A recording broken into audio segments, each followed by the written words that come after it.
नमस्कार दोस्तों, स्वागत है आपका हमारे चैनल पर। और आज का टॉपिक है आयरन सप्लीमेंट। अक्सर आपने सुना होगा कि मुझे कमजोरी लग रही है, डॉक्टर ने आयरन की गोली दे दी। लेकिन क्या हर किसी को आयरन सप्लीमेंट लेना जरूरी है? क्या ये सच में फायदेमंद है या ज़्यादा लेने पर नुकसान भी कर सकते हैं? आयरन डिफिशियंसी आज भारत में बहुत ही आम है, खासकर महिलाओं और बच्चों में। लेकिन इसका मतलब ये नहीं कि हर कोई आयरन सप्लीमेंट लेना शुरू कर दे। तो चलिए स्टेप बाय स्टेप इस टॉपिक को समझते हैं। आयरन सप्लीमेंट कब लेना चाहिए, कब नहीं लेना चाहिए और इन्हें सही तरीके से लेने का क्या तरीका है। दोस्तों, सबसे पहले ये समझना ज़रूरी है कि हमारे शरीर में आयरन का आखिर काम क्या है। आयरन हमारी रेड ब्लड सेल्स का अहम हिस्सा होता है। ये हीमोग्लोबिन बनाता है जो ऑक्सीजन को शरीर के हर हिस्से तक पहुंचाता है।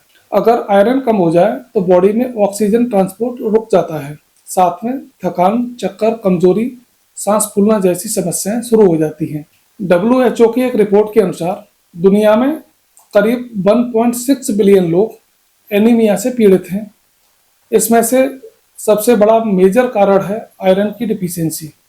भारत में लगभग 50% महिलाएं और 20% बच्चे आयरन डिफिशियंसी एनीमिया से जूझ रहे हैं। यानी आयरन की कमी सिर्फ एक छोटी सी न्यूट्रिशनल कमी नहीं है, बल्कि एक बड़ा पब्लिक हेल्थ इशू है। अब सवाल है कि हमें कैसे पता चले कि आयरन की कमी है। इसके कुछ कॉमन सिम्टम्स होते हैं, जैसे हमेशा थकान रहना, एनर्जी लो होना, चेहरे और होठों का पीला पड़ना, बाल झड़ना, नाखून कमजोर होना, बार बार चक्कर आना, दिल की धड़कन तेज होना, बच्चों का पढ़ाई में कंसंट्रेशन ना होना। कुछ लोग कहते हैं मुझे बार बार कमजोरी लगती है तो आयरन सप्लीमेंट लेना शुरू कर देते हैं। लेकिन ये सही अप्रोच बिल्कुल नहीं है, क्योंकि वीकनेस के कई और भी कारण हो सकते हैं, जैसे थायराइड, विटामिन B12 की डिफिशियंसी, डायबिटीज, स्ट्रेस। सिर्फ आयरन की डिफिशियंसी से आपको कमजोरी और चक्कर नहीं आते। इसलिए सेल्फ डायग्नोस करके आयरन सप्लीमेंट लेना बहुत ही खतरनाक साबित हो सकता है। अब सबसे महत्वपूर्ण हिस्सा कि आयरन सप्लीमेंट लेना कब शुरू करना चाहिए। जब ब्लड टेस्ट कंफर्म करे कि बॉडी में आयरन का लेवल कम है, जैसे हीमोग्लोबिन, सीरम फेरेटिन या TIBC की जांच में आपको पता लगे कि आयरन कम है, तब आप आयरन की सप्लीमेंट शुरू कर सकते हैं। प्रेगनेंसी में ब्लड वॉल्यूम बढ़ जाता है, इसलिए WHO की गाइडलाइन के अनुसार हर गर्भवती महिला को 27 से 30 mg आयरन सप्लीमेंट रोजाना दिया जाना चाहिए। और ये मदर और बेबी की दोनों की सेफ्टी के लिए बहुत जरूरी है।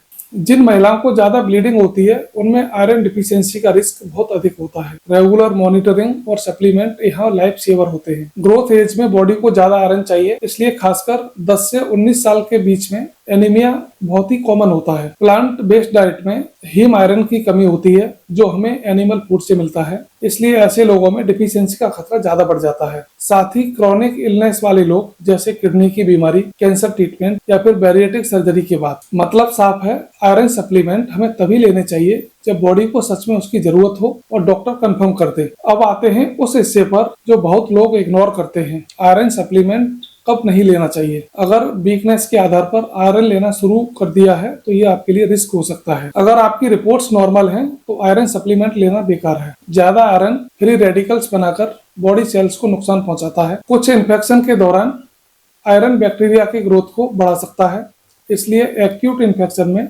डॉक्टर की एडवाइस बहुत जरूरी है। आयरन की ओवरडोज लेने से constipation, nausea, vomiting, severe overdose होने से लीवर डैमेज, ऑर्गन फेल्योर तक हो सकते हैं। यानी आयरन सप्लीमेंट को टॉनिक समझकर ब्लाइंडली खाना गलत है। ये दवा की तरह है, सही डोज में ही फायदा करेगा। अब जानते हैं कि आयरन सप्लीमेंट को सही तरीके से कैसे लेना चाहिए। आयरन को हमेशा खाली पेट लेना चाहिए, जिससे ये अवशोषित बहुत अच्छा होता है।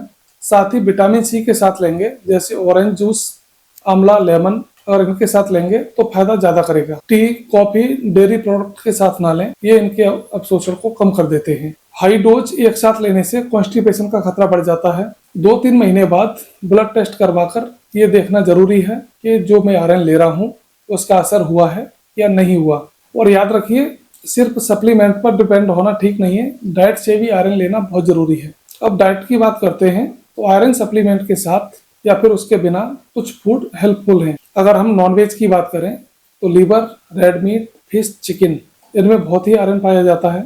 अगर बेस सोर्सेस की बात करें तो पालक, मेथी, बीन्स, मसूर, सोया, राजमा, चना, गुड़, बाजरा, इन सब में आयरन बहुत अधिक मात्रा में होता है। साथ ही कैल्शियम रिच फूड्स आयरन के साथ अवॉइड करने चाहिए। बैलेंस डाइट ही सबसे बड़ा सप्लीमेंट है। तो आज हमने समझा कि आयरन सप्लीमेंट कब लेना चाहिए और कब नहीं। हमें ये लेने चाहिए जब ब्लड टेस्ट कंफर्म करें, प्रेगनेंसी में, हैवी पीरियड्स में, बच्चों में या फिर क्रॉनिक बीमारी में। और नहीं लेना चाहिए जब डिफिशियंसी ना हो या सेल्फ मेडिकेशन आपको करनी हो, तो बिल्कुल नहीं लेना है। आयरन सप्लीमेंट दवा है, कोई टॉनिक नहीं है जो आप इसे बार बार ले सकते हैं। सही डायग्नोस, सही डोज और सही तरीके से लिया जाए तो ये लाइफ सेवर है। गलत तरीके से लिया जाए तो ये आपकी सेहत को नुकसान भी पहुंचा सकता है। तो अगली बार अगर आपको कमजोरी लगे तो खुद से आयरन की गोली खाने के बजाय डॉक्टर से चेकअप करवाइए, क्योंकि हेल्थ में सही जानकारी ही असली शक्ति है। और याद रखिए, नेचर ने हमें सबसे बड़ा आयरन सप्लीमेंट दिया है, बैलेंस डाइट। आज के एपिसोड में इतना ही। अगर जानकारी आपके काम की हो तो लाइक और शेयर जरूर करें और कमेंट में आप बताइए क्या आपको कभी डॉक्टर ने आयरन सप्लीमेंट प्रिस्क्राइब किए हैं और आपका एक्सपीरियंस इनके साथ कैसा रहा।